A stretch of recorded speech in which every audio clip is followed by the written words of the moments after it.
Hey, free-to-play gang, welcome back to another video. Now, I know you guys were probably expecting an Elaine showcase for today because I've covered Liara, I've covered Camille as well, but why are we still covering Camille today? Okay, so the reason for that is because I just realized that there is some urgency in talking a little bit more about Camille because Ashley is going to disappear very soon.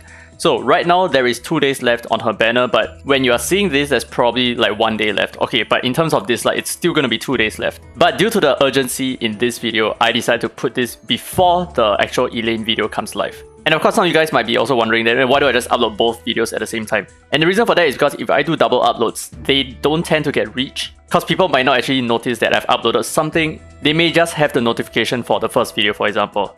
So I hope you guys can understand, and I will upload the Elaine video tomorrow, hopefully tomorrow. Okay, I know I'm using a lot of different aspects here, but the most important aspects that we need to talk about for today's video is just going to be Ashley and Camille. These two needs to work really well together in order for this video to even make sense in the first place. And they do work really well together. They work so well, so much so that I had to make a single video covering their combination over here.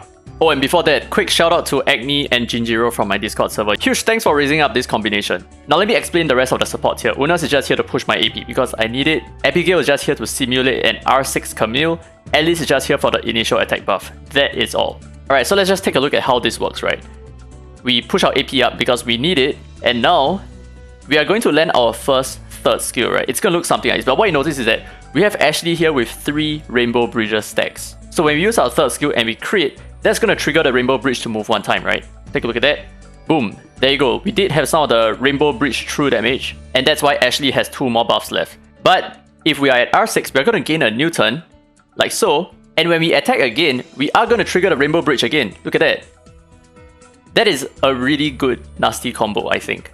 So we actually trigger her passive twice. And what this actually does is we deal additional true damage equal to 10% of the target's max HP up to 100% of Ashley's attack, which in most cases is going to be 10% of the target's max HP. So on top of Camille's double nuke, we also have an additional 20% max HP damage that we are still applying just because Ashley is just sitting over there. Like, whenever Ashley starts the fight, she has a few stacks of the Rainbow Bridge, right? I think she has 3 stacks of it. So just because Ashley is sitting there, Camille is automatically going to reduce 20% of the enemy's max HP just by attacking alone. That is a very strong combination, and I do feel like Camille, given her typing as well, she's going to be an excellent pick, and I am going to bet that she's going to be quite meta in speed cleaving in point war as well, or maybe even in knockout, just because of her typing and just because of how well she synergizes with Ashley. And of course, on top of that, both Ashley and Camille, they have stuns on their second skill as well. So in terms of like trying to ensure that you're able to deal enough damage, and if that fails, at least you have 2 other aspects that can back up stuns, which I think is really crazy because right here we already have the stuns that came from Camille, and I'm not sure why I'm lagging a little bit, oh my goodness. But we also potentially have the stuns coming from Ashley herself. But of course, at this point, it is best that we just recharge our third skill, right? So that we have more Rainbow Bridge buff afterwards. Yeah, now we have like 5 stacks. This is just generally the idea here. And I didn't cover it because I didn't have enough time yesterday. But it just dawned on me how insane this duo is. And I just have to make sure that this information gets out before it's a little bit too late. Right, I don't want you guys to blame me for like, oh, why didn't I talk about Ashley when the Ashley banner was still around? So now that the Ashley banner is still around, Ashley is definitely going to be very viable at R0, right? There is really not much of a difference running Ashley at like R1, R2 or anything like that. You just need her at R0 and that's it. So very crazy stuff, right? All the true damage here, very nice. Okay, but a couple of things to take note of. So the first is, does Ashley's true damage actually scale with Sear? That's the most important thing, right? So in order for us to test this, I already know the answer. So without spoiling too much, the answer is actually no. Okay, so let's take a look at this, right? Take a look at this guy over here, because he's a flow type. So look at this, boom, 3,779. That is the true damage the true damage factor coming from Ashley's buff. Now let's try to add the Sear first, and let's see whether is our damage any different at all. Okay, so we're going to apply Sear.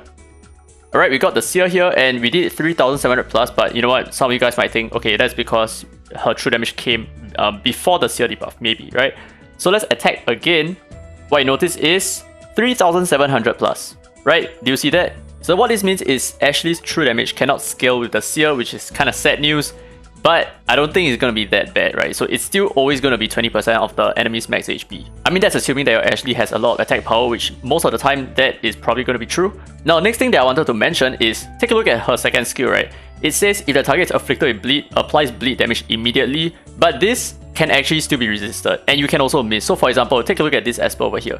He has 2 stacks of bleeds, none of those actually ticked. as compared to this guy over here. Both of his bleeding stacks actually ticked. So yes, I know I landed a miss, and that's probably part of the reason why this is the case. But even if I did not land a miss, there is still a chance that I can be resisted. So that's actually a big issue with Camille. So one big problem with Camille is in order for her to be extremely effective, right? Let's just give this a go again. In order for her to be extremely effective, she needs to have some good amount of accuracy. So if you're going to be using her in PvE content, like let's say a tower content, you need her to trigger the bleed, you need her to trigger the Sear debuff and all of that. She will need good accuracy, but that is going to come at the cost of like her crit damage, for example, right? I don't think you want to forego any more of her attack power since her attack is really so low.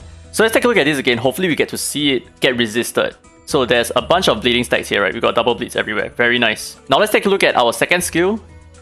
Did we get resisted? Yeah, look at that. We did get resisted on this guy. We didn't trigger any of the bleeding stacks here. So that's potentially one issue running Camille right now. Like, you definitely need the accuracy. And I have, I think, about 40% accuracy here, and I have been resisted quite a number of times without me even realizing it. So yeah, food for thought for you guys. Anyway, where else can she be viable in right now? Because this video is surrounding Camille and Ashley, we need to talk more about where they're going to be good at. And one place that they're going to be exceptional is definitely going to be Calamity Island. So in the Howling Pillar, if you're still stuck, it wouldn't hurt to actually wait for Camille to be R6 and then using both of them at the same time. They are going to function so well in terms of like sweeping the waves really easily. So Camille can just double attack at the start and probably clear the whole thing, and maybe just somehow give her another turn to reset her cooldowns, and then she can start nuking again on the second wave. So in terms of her output, she still definitely have a lot of output, especially used with Ashley in this case. So they're definitely going to be good in the tower content, they're definitely going to be good in the Calamity Island, they're definitely going to be good in PvP, like extremely good in Point War. But where else do you think they are going to be really good together? Let me know down in the comments below. Anyway, that's it for this really quick video. I hope you guys enjoyed it. If you did, don't forget to leave a thumbs up, it really helps the channel, and subscribe for more Dislyte content. Now with that said, this has been Free to Play, and as always, I will see you in the next video.